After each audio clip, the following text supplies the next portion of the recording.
The cream from the birthday cake dripped slowly down Maya's face as the entire restaurant fell into shocked silence. Her husband Marcus standing before her with trembling hands, his voice still echoing the words that had just shattered everything between them. If you can't even pay a simple bill, what kind of wife are you? But what he didn't know was that the woman sitting before him had just made a sacrifice so profound that his world was about to turn upside down. Maya sat perfectly still for what felt like an eternity, the vanilla frosting sliding down her dark skin, her beautiful natural hair now matted with bits of chocolate, her brown eyes not filled with anger or tears, but with something far more powerfuler, quiet dignity. That seemed to radiate through the upscale restaurant where Marcus had chosen to celebrate his promotion, surrounded by his colleagues and their spouses, all of whom now stared in horror at what had just unfolded. She slowly reached for her napkin, carefully wiped her face with deliberate grace, stood up from the table without saying a single word, picked up her purse, and walked toward the exit with her head held impossibly high, her heels clicking against the marble floor in a rhythm that sounded like freedom, while Marcus stood frozen, suddenly aware of the dozens of eyes burning into him with disgust and disbelief, the weight of his action crashing down on him like a tidal wave. The story of how they had arrived at this moment began 3 years earlier, when Marcus had been a struggling junior accountant and Maya was a teacher at an elementary school, both of them young, in love, and full of dreams that sparkled like the city lights they used to watch from their tiny apartment balcony, holding hands and talking about the future they would build together, a future where love mattered more than money and partnership meant facing everything side by side. Maya had believed in Marcus when no one else did, had worked double shifts during summer school to help pay for his certification exam, had whispered encouragement in his ear during the countless nights he wanted to give up, had celebrated every small victory as if it were a lottery win. And Marcus had loved her with an intensity that made her feel like the most precious person in the world. But somewhere along the climb up the corporate ladder, something had shifted in Marcus, something subtle at first, like the way he started correcting her grammar in front of friends, or how he began suggesting she should dress more professionally, even though she was a kindergarten teacher who spent her days finger painting with 5-year-olds, or how he stopped asking about her day and instead launched into monologues about his achievements, his new colleagues, his expanding network. The real fracture had begun 6 months ago, when Marcus's mother, Diane, had been diagnosed with stage 3 kidney disease and needed immediate treatment that her insurance wouldn't fully cover, a financial crisis that threatened to derail everything. And while Marcus had panicked and retreated into denial, spending hours analyzing spreadsheets but taking no real action, it was Maya who had quietly stepped up, who had gone to the bank and taken out a personal loan in her name alone because Marcus's credit was tied up in their mortgage application, who had liquidated her own small savings account that she'd been building since childhood, who had sold the pearl necklace her late grandmother had left her, and who had been working weekend tutoring jobs for the past 6 months, sending every extra dollar to cover Diane's medical bills, physical therapy, and medication, all without telling Marcus the full extent, because she knew his pride would never allow him to accept it, and because she loved him and she loved Diane, who had welcomed her into the family with open arms when some of Marcus's relatives had whispered their disapproval of his choice to marry a woman who came from nothing. On the night of the restaurant incident, Maya had just come from the hospital where she'd made another payment, had just received confirmation that Diane's treatment was progressing well, and had rushed to meet Marcus at the celebration dinner he'd planned to commemorate his promotion to senior account manager, arriving slightly late, slightly exhausted, and completely unprepared for what was about to happen. When the bill had arrived at the table, Marcus had made a grand show in front of his colleagues, sliding it toward Maya with a playful smile and saying, "My treat to bring my beautiful wife, but she can handle the tip," which would have been fine except that when Maya had opened her purse, she realized with sinking horror that she'd left her wallet in her other bag in the rush from the hospital. And when she'd quietly explained this to Marcus, suggesting she could transfer him money, or they could stop by the ATM. Something in him had snapped, perhaps the stress of the new position, perhaps the insecurity he'd been harboring, perhaps the toxic masculinity he'd been absorbing from his new peer, group hand, instead of handling it with grace.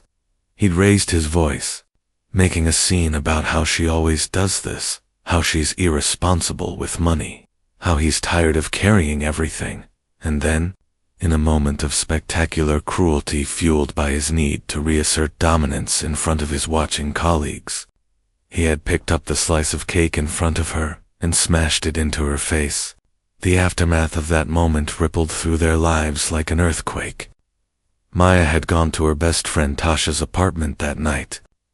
had finally broken down and cried, not from humiliation, but from the exhaustion of carrying so much alone, while Marcus had returned to their empty home, his colleagues having made excuses and left quickly after Maya's departure, the restaurant manager having quietly told him his behavior was unacceptable, his own reflection in the mirror showing him a man he didn't recognize. The next morning, Marcus had called Maya 17 times, had sent text after text apologizing, but Maya had simply responded with one message: "I need time to think about who we've become." For 3 days,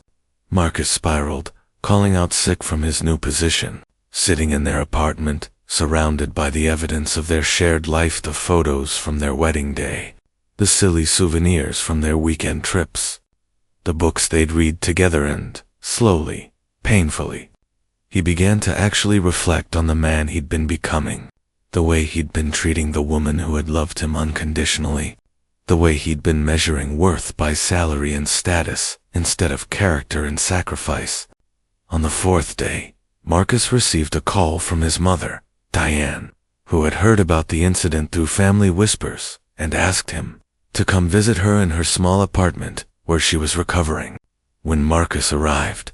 Diane sat him down with the seriousness of a judge and asked him a simple question: "Do you know how your wife spends her Saturdays?" Marcus had stammered that she did tutoring, and Diane had nodded slowly before pulling out a folder that Maya had left with her, a folder containing every receipt, every payment confirmation, every bank statement showing that for the past 6 months, Maya had personally paid over $30,000 toward Diane's medical care, working herself to exhaustion, sacrificing her own dreams of going back to school for her master's degree, selling precious family heirlooms, all while never once asking for recognition or gratitude. Marcus's hands had trembled as he'd flipped through the papers, each one a hammer blow to his conscience, each transaction dated and marked with a little heart that Maya had drawn in the corner. And when he'd looked up at his mother with tears streaming down his face, Diane had said quietly, "That woman loves you more than you deserve, and she loved me enough to sacrifice everything without ever making me feel like a burden, and you humiliated her in public because she forgot her wallet after coming from the hospital where she'd been paying my bills." The revelation broke something fundamental in Marcus, shattered the false self he'd been constructing, and he'd driven immediately to Tasha's apartment, where he'd begged to see Maya, and when she'd finally agreed to come down to talk, he'd fallen to his knees right there on the sidewalk, not caring who saw, and he'd sobbed out his apologies, his shame, his newfound understanding of everything she'd done and everything he'd failed to see. Maya had stood there, her arms crossed, her face unreadable, and for a long moment Marcus had feared he'd lost her forever, but then she'd spoken, her voice steady and clear. "I didn't do any of it for gratitude, Marcus. I did it because that's what love is, that's what partnership means. But what you did to me in that restaurant wasn't about a forgotten wallet, it was about respect, and you showed me and everyone there that you don't respect me. That somewhere along the way you started seeing me as beneath you, and I need you to understand that no amount of money, no promotion, no status will ever make you a better person than the man who used to hold my hand and tell me we were a team." Marcus had nodded, his face wet with tears, and he'd told her everything he'd learned, everything he'd realized, and he'd promised not just to change but to prove through action. Every single day that he understood the value of what he'd almost destroyed, Maya had made him work for it. There was no instant reconciliation, no dramatic music-swelled reunion. Instead, she'd insisted on couples counseling, on him attending therapy individually to address his insecurity and the toxic attitudes he'd absorbed, on him taking concrete steps to become a partner rather than a patriarch. Over the following months, Marcus had transformed in ways that went beyond surface apologies. He'd attended every session without complaint. He'd started volunteering at Maya's school to reconnect with the values that mattered. He'd arranged to pay back every penny Maya had spent on his mother's care, even though she'd insisted it wasn't necessary. He'd organized a family gathering where he'd publicly acknowledged and thanked Maya for her sacrifice. And most importantly, he'd begun to actually listen to her, to see her as the strong, capable, selfless woman she'd always been, rather than as an accessory to his ambitions. 6 months after the restaurant incident, on a quiet Sunday morning, Marcus had asked Maya to come back home. Not because he thought enough time had passed, but because he wanted to show her something. He'd transformed their spare room into a study space for her, complete with a desk, a new laptop, and an acceptance letter to the master's program she'd always wanted to attend, along with a letter from him promising to support her dreams the way she'd supported his, to be the partner she deserved, to spend the rest of his life proving that people can change when they're willing to face their worst selves and do the hard work of becoming better. Maya had cried then, real tears of hope and cautious joy, and while she didn't move back immediately, she'd begun to believe that perhaps the man she'd fallen in love with wasn't lost forever,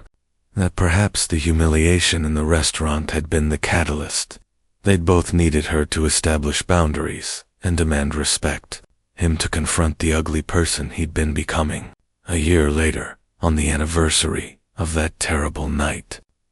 Marcus had taken Maya back to the same restaurant, where he'd arranged with the manager to allow him a moment.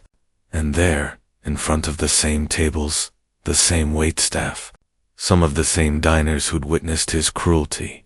he'd stood and addressed the room, his voice shaking but clear, explaining that a year ago he'd done something unforgivable in this space, that he'd humiliated the most important person in his life,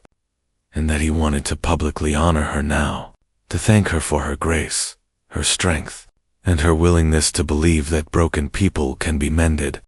He'd turned to Maya, who'd been both mortified and moved, and he'd said simply, "You taught me that dignity isn't about never falling, it's about how you rise, and you rose from my worst moment with such grace that you gave me a reason to become better, and I will spend my life trying to be worthy of you." The restaurant had erupted in applause, several people openly crying, and Maya had stood and embraced her husband, not because the past was erased, but because the future felt possible again, built on a foundation of hard-won truth, mutual respect, and the understanding that love without dignity is just possession, and partnership without equality is just performance. They'd returned home that night as different people than they'd been, scarred but stronger, humbled but hopeful. And as they'd stood together on their balcony like they used to years ago, looking at the city lights, Maya had said something that Marcus would carry forever. "The cake you smashed in my face was meant to celebrate your success. But what you didn't understand was that true success isn't measured by job titles or salary. It's measured by how you treat people when no one's watching, how you honor the ones who sacrifice for you, and whether you have the courage to change when you're wrong." Marcus had nodded, holding her hand tighter, knowing that he'd been given a gift he didn't deserve, a second chance with a woman whose strength had saved him from himself, whose next move after that terrible night hadn't been revenge but dignity, hadn't been cruelty but boundaries, hadn't been hatred but hope that people can evolve.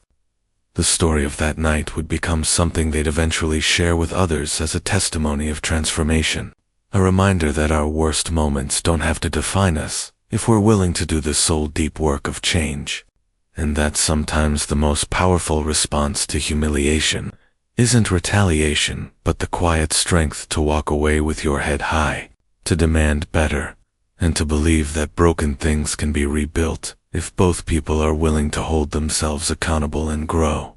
In the end, Maya's next move hadn't left Marcus speechless because it was dramatic or vengeful. It had left him speechless because it was dignified, because it forced him to confront himself, because it demonstrated a strength he'd failed to see in her, and because it ultimately saved them both from a future built on disrespect and inequality, offering instead a harder but infinitely more valuable path toward genuine partnership, mutual honor, and the kind of love that's tested by fire and emerges not unscathed, but unbreakable.